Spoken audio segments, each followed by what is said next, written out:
신부가 사라진 결혼식장에서 남겨진 건 충격과 침묵뿐이었는데요. 그 순간부터 이지혁과 지은호, 그리고 박성재 세 사람의 삶은 더 이상 예전으로 돌아갈 수 없게 되었습니다. 결혼식 이후의 균열. 결혼식을 코앞에 두고 신부 정보아가 돌연 사라진 사건은 이지혁의 마음을 송두리째 흔들어 놓았습니다. 그동안 늘 이성적이고 차가운 태도를 유지했던 이지혁이었는데요.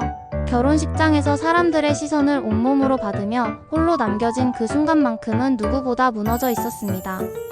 나는 왜 또 버려지는 기분이 드는 걸까? 혼잣말처럼 흘러나온 말은 그의 마음이 얼마나 깊이 흔들렸는지를 보여주었죠. 그 현장을 지켜본 지은호의 표정에는 복잡한 감정이 뒤섞여 있었습니다. 대학 시절 고백했다가 차였던 기억이 아직 남아있었지만 이렇게 상처 입은 이지혁을 보는 게 마음 아프지 않을 수는 없었습니다. 선배, 괜찮으세요? 라는 말 한마디조차 쉽게 꺼낼 수 없었는데요. 그 마음속엔 동정과 애정, 그리고 여전히 지워지지 않는 그리움이 동시에 자리하고 있었습니다. 박성재의 감정은 더 복잡했습니다. 그는 절친한 친구의 파국을 누구보다 가까이에서 지켜보면서도 마음 한구석에서는 알 수 없는 질투와 안도감을 동시에 느끼고 있었습니다. 은호는 이제 지혁 곁에 서기 더 힘들겠지. 하지만 왜 난 이 상황에서도 편하지가 않은 걸까? 성재의 속내는 점점 더 어두워져 갔습니다. 갈등의 불씨. 이 사건은 단순히 세 사람만의 문제가 아니었습니다. 박진석은 결혼식 파행 소식을 듣고 크게 분노했습니다. 내 체면이 뭐가 되겠냐? 호탕하던 그의 목소리에는 처음으로 불안이 섞여 있었는데요. 사업과 명예를 중시하는 그는 아들의 친구 문제조차 회사의 이미지와 연결시켜 생각했습니다. 고성이는 다른 방식으로 움직였습니다. 결혼이 무산됐다면 이건 기회일 수도 있지. 그녀의 머릿속에는 벌써 다른 계산이 돌아가고 있었습니다. 딸 박영라의 인생까지 철저히 관리해온 고성이는 이번 사건을 빌미로 그룹 내 입지를 더 확고히 하려는 욕망을 드러내기 시작했습니다. 그 시각, 박영라는 엄마의 눈치를 보면서도 이지환을 향한 마음을 감추지 못했습니다. 결혼식 파국이라는 대형 사건 속에서도 그녀는 조용히 이지환에게 속삭였습니다. 멀리서만 서 있지 말아요. 저는 그게 더 아파요. 이지환은 잠시 말이 없었지만 눈빛만큼은 영라의 마음을 받아들이고 있었습니다. 가족들의 균열. 이지혁의 집안에도 파장은 이어졌습니다. 이상철은 남자라면 끝까지 책임을 져야지라며 아들에게 차갑게 말했지만 속으로는 누구보다 가슴이 아팠습니다. 김다정은 그런 남편을 말리며 지혁이 지금 제일 힘든 사람인데 그렇게 몰아붙이면 안 된다고 했습니다. 할머니 조옥래와 외할아버지 김장수는 손주의 상처를 보며 한숨을 내쉬었습니다.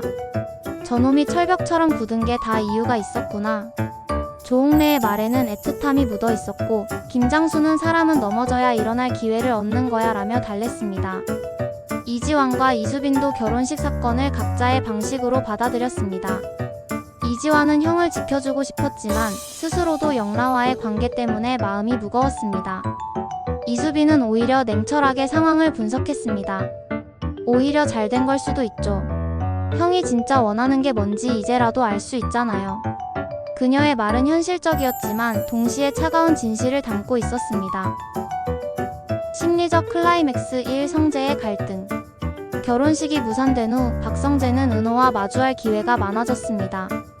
그는 일부러 담담한 척하며 웃었지만 은호가 지혁을 바라보는 순간마다 가슴이 무너졌습니다. 술잔을 기울이던 성재는 결국 터져나왔습니다. 은호씨, 난 네가 지혁을 좋아하는 거 다 알아. 근데 나도 이제 그만 참고 싶지가 않아. 은호는 당황했습니다.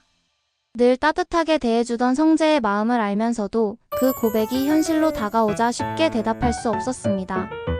성재씨, 저 지금은 아무 말도 못하겠어요.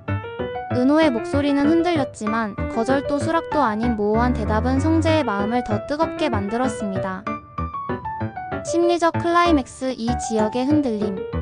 한편 이지혁은 혼란 속에서도 은호의 존재를 다시 떠올리기 시작했습니다. 결혼식이 무너진 자리에서 곁을 지켜준 건 은호였는데요. 그 따뜻한 눈빛은 단순한 후배의 시선이 아니었습니다. 너 왜 아직도 내 옆에 있는 거야? 지혁은 은호에게 불쑥 물었습니다. 은호는 잠시 망설이다 대답했습니다. 선배가 무너지는 게 그냥 두고 볼 수 없었으니까요. 그 순간 지역의 마음속 벽은 조금씩 무너져 내렸습니다.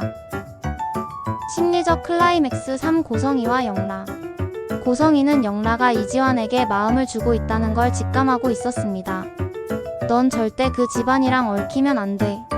내 인생은 엄마가 설계한 대로 가야 해. 하지만 영라는 더는 물러서지 않았습니다. 엄마, 제 인생은 제 거예요. 제가 사랑하는 사람 옆에 서고 싶어요. 이지환은 그 대화를 우연히 듣고 마음이 무거워졌습니다. 하지만 이번엔 도망치지 않겠다고 다짐했습니다. 내가 내 옆에 설 자격이 없다고 생각했는데 그게 아니라 용기가 없었던 거였어. 남겨진 떡밥과 반전. 결혼식이 파행으로 끝난 후 익명의 메시지가 퍼지기 시작했습니다. 마지막에 서로의 손을 붙잡는 건 과연 누구일까? 지역, 은호, 성재 세 사람은 저마다의 이유로 그 문장을 깊게 새겼습니다. 누군가 장난처럼 흘린 말일 수도 있었지만 어쩌면 모든 비밀을 알고 있는 사람이 있는 건 아닐까 하는 의심이 고개를 들었습니다.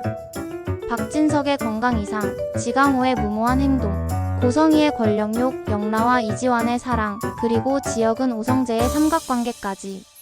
모든 인물들의 감정과 욕망이 서로 뒤얽히면서 이야기는 점점 더 긴장감 속으로 빨려 들어갔습니다. 열린 결말의 유혹.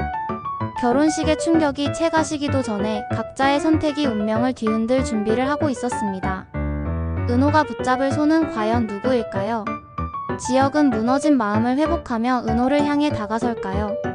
아니면 성재가 은호의 마음을 끝내 흔들어 놓을까요?